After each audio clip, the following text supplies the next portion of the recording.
के साथ उन्हीं की सीमा में और उन्हीं के घर में जाकर निशाना बनाते हुए एक एक आतंकी ठिकाने को नष्ट करने का काम किया।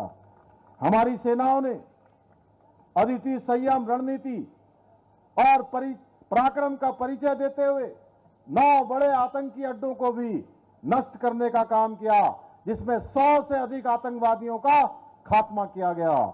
इतना ही नहीं, पाकिस्तान की सेना जो इन दिनों आतंकियों की ढाल बनी हुई थी, उसे भी हमारे जवान सैनिकों ने धूल चटा दी। दुश्मन के एयरबेस, ड्रोन, फाइटर जेट, सब कुछ हमारी निर्णायक कार्रवाई के सामने चकनाचूर हो गए। भाइयों बहनों, आज पाकिस्तान को भली भांति समझ में आ गया है कि भारत की ओर उठी उसकी हर नजर उसके विनाश का कारण बन सकती है, उसका समूल नाश कर सकती है। इस संघर्ष में जहां एक ओर भारतीय वायुसेना ने सटीकता के साथ सीमा पार सर्जिकल स्ट्राइक को अंजाम देते हुए आतंकी ठिकाने को तबाह करने का कार्य किया, वहीं भारतीय थल सेना ने एलओसी पर चट्टान की तरह खड़े होकर डटकर दुश्मन के प्रत्येक दुस्साहस को मुंहतोड़ जवाब देने का काम किया। इसके साथ ही भारतीय नौसेना ने हर समय निगरानी रखते हुए अपनी चौकसी से दुश्मन की हर आक्रामक कोशिश को असफल कर दिया। इसके साथ ही बीएसएफ, सीआरपीएफ, एनएसजी, आईटीबीपी सहित सभी सुरक्षा बलों ने इस अभियान में बहुत समन्वय के साथ, तालमेल के साथ एक अद्भुत उदाहरण प्रस्तुत किया। भाइयों बहनों, वीरभूमि उत्तराखंड के लगभग प्रत्येक परिवार से कोई सेना में है, कोई हमारे पैरा मिलिट्री फोर्सों में, कोई अर्धसैनिक बलों में, कोई न कोई सदस्य सेना में जरूर होता है। मैं भी स्वयं एक सैनिक का बेटा हूं। आज मुझे ये देखकर अत्यंत गर्व की अनुभूति होती है कि आदरणीय प्रधानमंत्री श्री नरेंद्र मोदी जी के नेतृत्व में किस प्रकार से हमारे जवानों का, हमारी सेनाओं का, सैनिकों का मनोबल बढ़ाने के साथ साथ सेना को अत्याधुनिक हथियार देने का काम हो या उनकी सुविधाएं देने का काम हो, लगातार 2014 में प्रधानमंत्री के रूप में काम करते हुए श्री नरेंद्र मोदी जी ने सेना को वो सारी सुविधाएं देने का काम किया है जो देश की आजादी के बाद से कोई भी सरकार दे नहीं पाई थी। आज इस अभियान से भारत ने यह सिद्ध कर दिया कि जहां हम एक और रक्षा के क्षेत्र में भी आज आत्मनिर्भर बन रहे हैं, वही भारत में नवीन निर्मित तकनीकी से युक्त स्वदेशी हथियारों और मानव संसाधन अन्य किसी भी देश के हथियारों और कई गुना अधिक आज रक्षा के क्षेत्र में कारगर सिद्ध हुए हैं। इस अभियान के दौरान भारत में निर्मित आकाश मिसाइल, अत्याधुनिक S-400 सिस्टम जैसे हथियार हमारी सुरक्षा का अवैध कवच बने हैं। हमारे जवानों ने ऑपरेशन सिंदूर के दौरान विश्व को यह बतला दिया कि आज भारत किसी भी क्षेत्र में दुनिया के किसी देश से कम नहीं है। भाइयों बहनों, पाकिस्तान के बड़े बड़े देशों से आयातित फाइटर प्लेन, ड्रोन, मिसाइलें भी आज हमारी जो स्वदेशी तकनीकी से निर्मित हमारे वीर जवानों के अदम्य साहस और वीरता के आगे एक पल भी टिक नहीं पाए। जैसा अभी गणेश जोशी जी ने कहा कि 2 दिन में ही पाकिस्तान को घुटने पर लाकर खड़ा कर दिया और सीज फायर के लिए पाकिस्तान गिड़गिड़ाता रहा।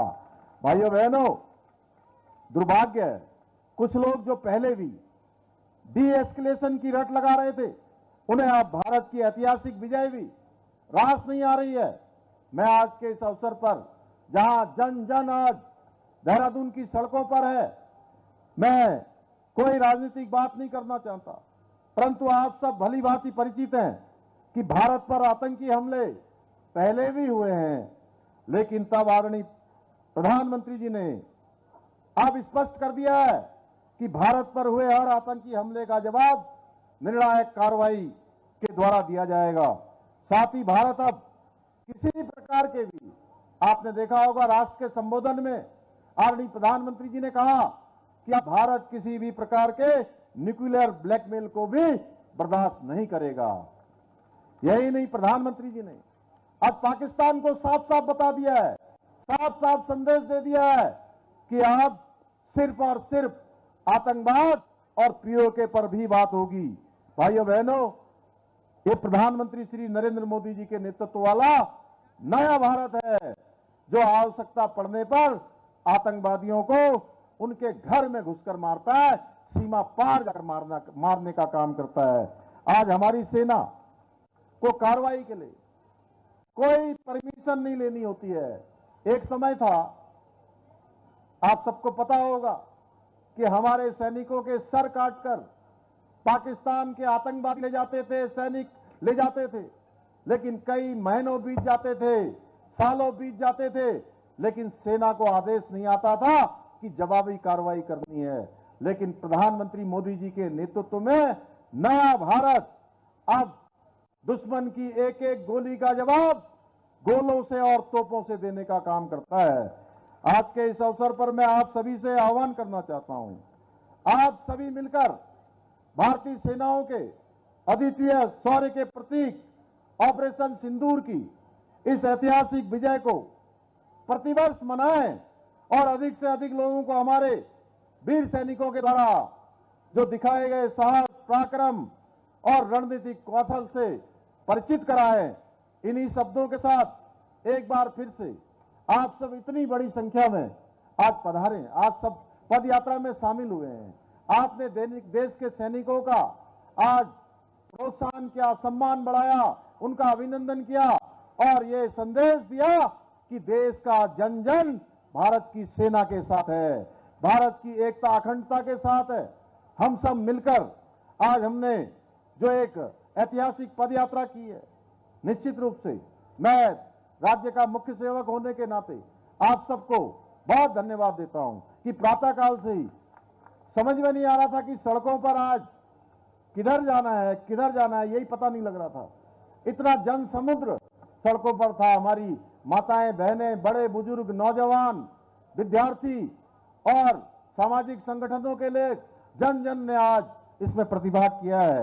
एक बार फिर से सबका धन्यवाद करते हुए और पुनः हमारी सेनाओं के वीर जवानों को नमन करते हुए आप सभी को इस विजय की बधाई देते हुए महान कवि माखनलाल चतुर्वेदी जी की इन पंक्तियों के साथ अपनी बात समाप्त करता हूं। मुझे तोड़ लेना बनमाली, उस पथ पर देना तुम फेंक, मातृभूमि पर शीश चढ़ाने, जिस पथ पर जावे वीर अनेक, जिस पथ पर जावे वीर अनेक। बहुत बहुत धन्यवाद।